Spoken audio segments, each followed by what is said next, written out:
Welcome to Action Energy Market Global podcast. My name is Tarja Teppo. I'm the founder of Action Energy Finance. In this video podcast, we interview people that work with clean transition.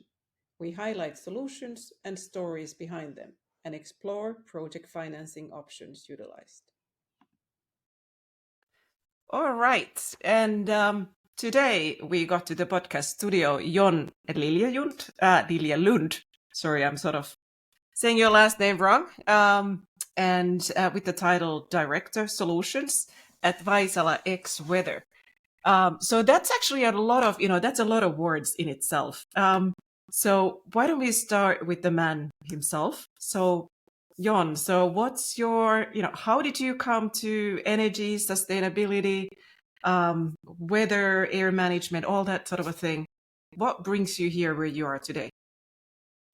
First of all, a big thank you for inviting me to join you and have this discussion. So it's an honor to be here today with you, Tarja. That's a big question. How much we have time? So well, it's I know we could sort of spend on this for like a couple of hours, but somewhat sort of sort of a quick run up, sort of the elevator pitch version. Maybe it's I've been always in a way passionate about and having a great interest towards physics as well as nature, and I think it's probably because I've been lucky in a way. I had chance to spend a lot of time when I was let's say younger at outdoor in different environments, sailing in the archipelago. We have beautiful archipelago in Finland, so really doing all that type of stuff, swimming, being in the water. That got me interested about, for example, scuba diving, which has took me to the other sides of the world. Also doing skiing, not only downhill as well as cross-country skiing, and being lucky to do it in different environments, not only in the Lapland in Finland, but enjoying doing it in the Alps. So really being interested about the nature, and that got me also interested then about, for example, wind energy already at the early phase of the industry, which was just about to start emerging. So I think it's really been just coming from there, being in a way interested about physics and technology, new technology, and the nature. All right. So would you say that the current job, growing the XWeather, so is that bringing sort of the different interests? Because because I remember, because we know some time back, because you were even working with the wave energy back in the days. So that's sort of the water elements. But so if you look at sort of what you are doing at XWeather, is that bringing all the different interests sort of to one plate, or?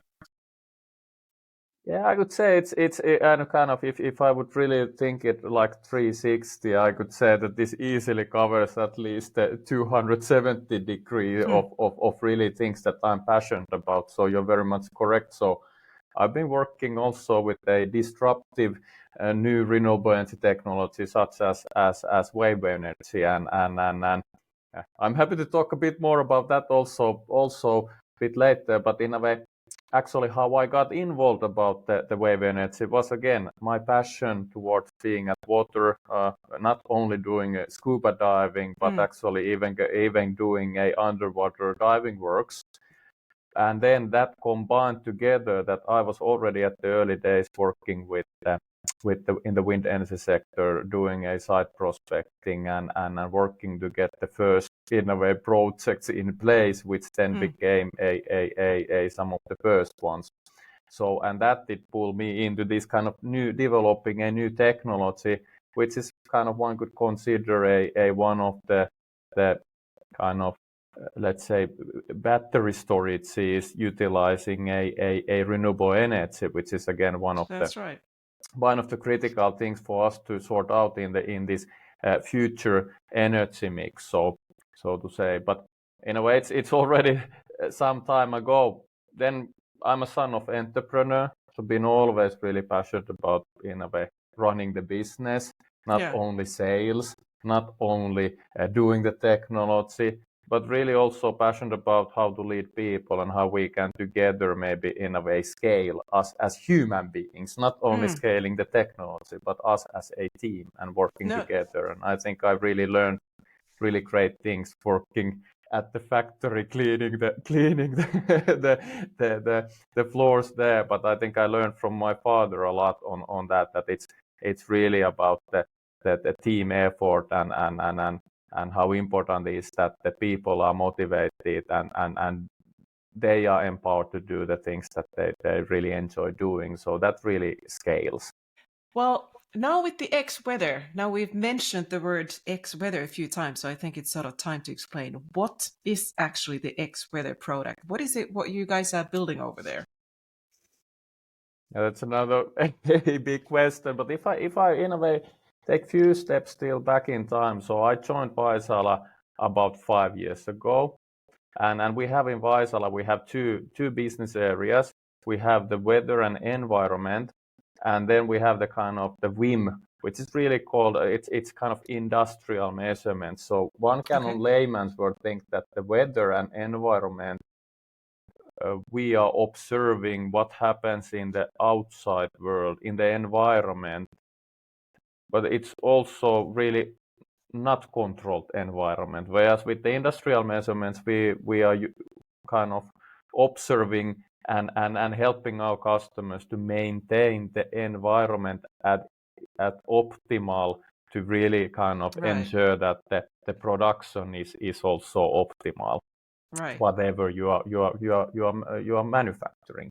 So they are in a way kind of, one may say, different worlds, but still a lot of synergies when it comes to the technology. And I joined the company when the business area was just weather, and it was actually about to expand to environment. So today Right. we are called as a weather and environment. And we've been really in the weather and environment a dominant market leader when it comes to traditional weather equipment supply. So for example, the radio zones that we are supplying are really the key working horse of the whole uh, uh, weather forecasting industry. So we supply this equipment to the met agencies of the world. Yeah, exactly. We are supplying our equipment to 150 countries or every year. So we have really truly a global reach, and it's of course not only the radio sounding equipment. Where since that we've been expanding, we have 8,000 different products in the company Oh, wow. nowadays. So we really work in several different industries. So, but at the same time, I think the top management had also in a way clearly seen that there is the kind of the paradigm shift which is going through all the industries is of course going to impact us as well. So decision was to start taking also a steps towards on okay how we build the future Vaisala in a Yeah. way, and at the same time expanding from bit of this kind of B2G to more towards the B2B. And now I'm talking about really the weather and environment side of the business. In the Right. industrial side, we are doing a lot of let's say business with other businesses, so to say. But that was really the driver there. And then of course not only this comes then from the paradigm shift that just supplying the hardware as capex. Yes, it's really good business, and we really have a high quality products. But at the same time, we could do much more. And Yeah. now I'm not talking that we would start to generate these kind of generic weather forecasts that the met agencies are doing actually really well. And we have seen during the last 10 years a major development of the weather forecasting skill in general. But where we can really then help is actually getting those more generic weather forecasts and create those more kind of meaningful for different businesses. So not only for forecasting the weather, but maybe more importantly, really forecasting the impact of the weather, and then really going on more deeper and specific on what that impact is to different type of business operations. So what would be an example of a client of XWeather? What's Because I mean, I looked, for a little bit of the background. I mean, the range seems to be super wide. It's from everything from agriculture to um, forestry to wind energy to all sort of things. So it's a really wide. I mean, that's the impression that I got. But if you give some examples of the clients or customers that are using our solution, so that probably gives a sort of a quick step Yeah, into yeah, understanding. a, a good question. So maybe I talk a little bit about the energy.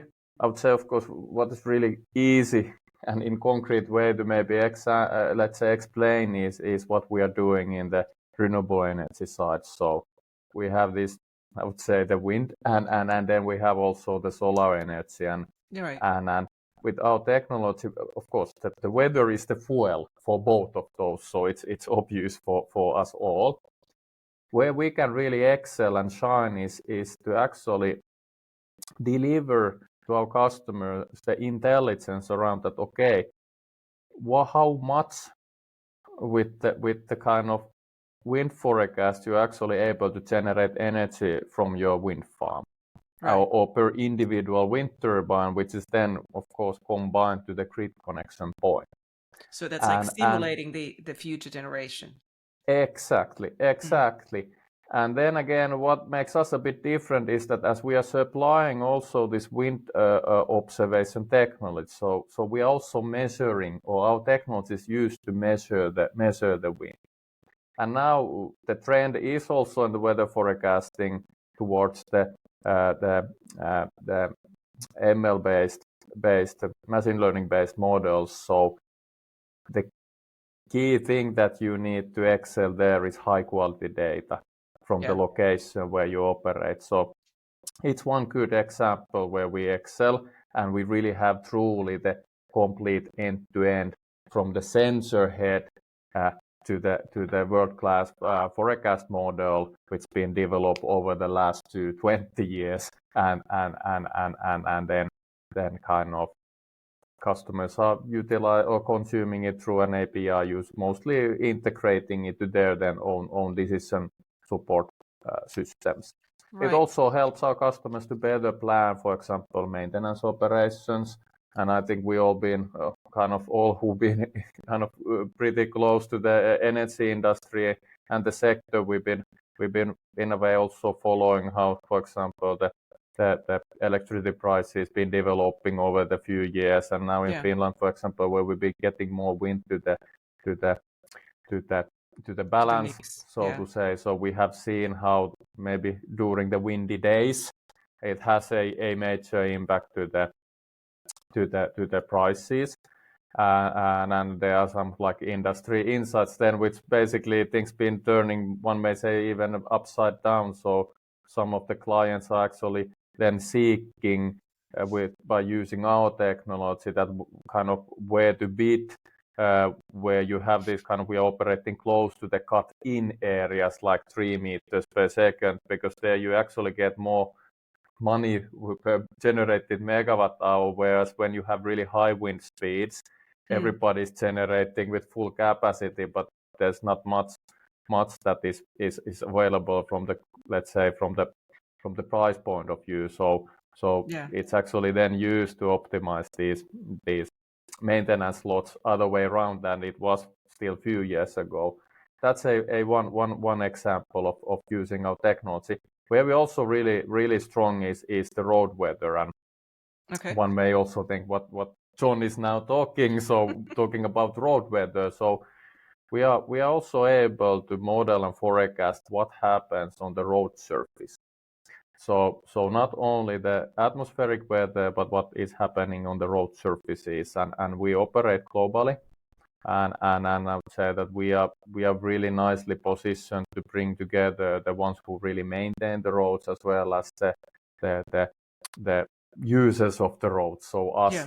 humans, and there is the mega trend is that from uh, let's say assisted driving step by step towards the autonomous driving. And yes, if you are driving in for example Las Vegas, pretty much, I would say, easy environment when it comes to weather to drive, but then getting to Scandinavia or even to Europe and other areas in the United States, weather definitely plays a role when it comes to driving and driving environment, and we can help there a lot with providing the understanding, okay, what's on the road surface and what you have ahead.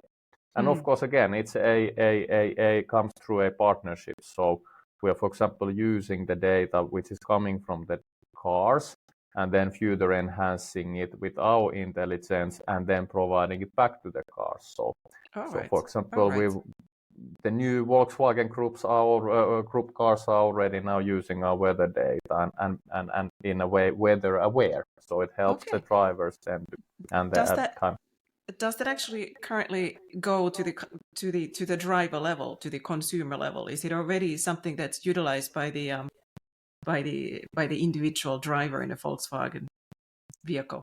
Of course, through the car manufacturer. So it's of course a group. So there are Audis and Porsches as well, Skoda. However, in a way, of course, you can see our logo in the infotainment, for example, but it's more like this destination weather type of thing. Where we play is that then, of course, we help, for example, the assisted driving to understand that kind of what are the safety distances required if there is a slippery or more slippery road, or risk of for example aquaplaning. So in the kind of if you have a car which is, let's say, one year old, some of those models already are actively letting you know that basically you need to now switch off the assisted driving or the mode, and you need to take over. So basically it's really, and that's the direction where it is coming or going currently. So we will see more and more that coming. Yeah, that actually leads me to, because I mean you described in the beginning Vaisala being in the weather business, but through hardware for a long time. I don't know, 100 years maybe. Is it that long? Almost 90. Almost 90. Okay, I was close enough. But because I understand that this is a SaaS business, right? So how is it like if you're building or growing a SaaS software business within a sort of, you could say, sort of a hardware business, a traditional sensor business? How, the any sort of insights on sort of opportunities or obstacles on when you're building sort of a new type of approach, which is basically sort of data-driven approach within a company that traditionally has been, very strong and still is very strong in the actual sensors and hardware. Is this a easy marriage, or is it you don't need to tell any big secrets, but it's just interesting to know how what sort of because it's sort of like building a startup within a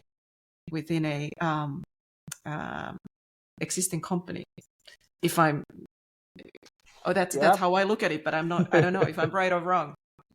Yeah, I kind of you're really spot on. I would say, of course, in a way, there is the elements of change management.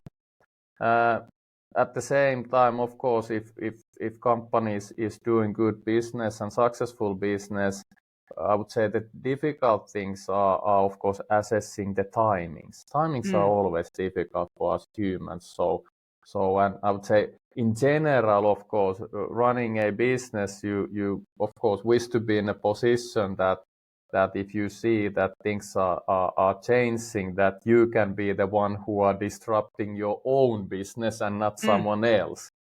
So that takes us more or less on the timing area. So those are, of course, the critical and for sure the most important things. So when and what, and then the how piece. Then, of course, a good example you were asking about the kind of use cases. So we also supply to energy utilities a temperature forecasts, which are much way more better than the, how to say, the generic weather forecasts. And reason for that is the kind of the microclimates that we have. For example, just in the Helsinki capital area, or only in Espoo, which is the kind of west side of the city, we have 7 different microclimates. And if you operate, for example, a district heating network, there are differences in the temperature, and especially in the temperature forecast. If it's just based on the generic weather forecast, which is using then this kind of synop and meta stations, which are not which are partially located. Yeah. So there we actually supply it in a way that customer can really get the best possible weather forecast, which is utilizing then our hardware, but they get everything as service. We take care of installing the sensors, maintaining it, as well as then delivering the forecast based on that. So customer is just consuming API. Right. So one may consider that there's actually a lot in there which needs to be really taken care, and what one needs to be able to master. And then if we consider the value chain, I think that the things that we've been in a way new for us as a company, being really more on the SaaS product side. So we already have a long history of supplying road weather stations, maintaining those. We have a partner networks, etc. So there are strong synergies, and we can really build on top of that to ensure that our customers are not only getting a high quality technology, but it's up and running and maintained properly. Right. But then when it comes to SaaS product, I think, again, I don't have any secret sauce here. I think really everything starts always from really focus, and setting a clear targets helps us there always. Just remember that. Then I think areas that there's been a lot of good changes in the past years overall in the industry has been really kind of getting a cross-functional. So that really organizing the expertise around the product. Because we are here to really ultimately to drive the success of our customers and the users of the product by using the product. So that's why the expertise needs to be really around the product to excel in that. And that also helps to really that there's no silos between marketing and sales and the product management. There are always the expertise is around the product and the product roadmap. Yeah. And I guess that probably brings also sort of the new opportunities. I mean, to when the closer you are to the customer, so finding new areas where you could utilize your service, or is that sort of even obvious for the customers oftentimes? Like, say you just described the district heating, that as you said, they are already using forecasting, but maybe not that they could even do it more accurately, and they could drive the plants in a better way. So maybe as sort of as a concluding question, if you look at sort of the technology that you have, the sensors, the software, the data and the analysis you're able to produce, what do you think is the sort of the biggest sort of untapped opportunity in utilizing weather data, or that is currently not utilizing to the degree that they could? What comes, maybe it's like a couple of areas, but what is something where you see that, here we could really bring an extra benefit where it's not really utilized to date? I think I continue from the district heating. So of course, really for us as humankind, I think that the kind of the transition ongoing, the energy is the biggest ones to tackle, and to tackle for example, the climate change. So that is definitely a one of the things. And I would say the excellent example is that, yes, in general, people don't yet understand and know that actually weather forecast can be made better. And there is not enough general awareness around that actually not only making the weather forecast better, but you can actually also model the impact of the weather. Another example from the energy space is like, for example, transmission of the electricity. And bit of also the distribution.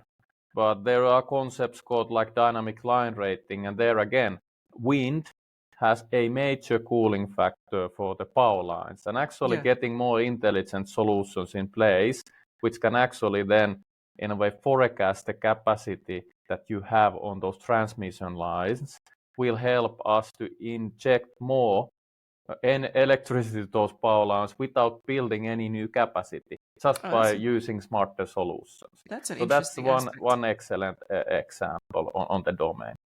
They are, and there's actually now also movements in that space. So there is a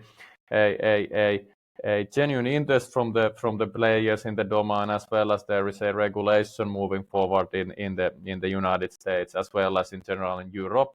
So we will see really good development in the coming years in that domain as well. So exciting times ahead. Super. So thank you, John, coming to the podcast today and bringing insight to the XWeather, what you guys are building and growing there, and the customer cases that you have. But anyways, so have a nice continuation for the day, and thank you for coming to the podcast. Thank you very much. It was my pleasure. Thank you for listening. To follow future episodes, subscribe to our newsletter at www.actionenergymarket.com and select Action Energy Market Global Service. We publish new episodes on Fridays. If you are a technology provider or developer in the energy or clean infrastructure area, add your solution to our solution bank.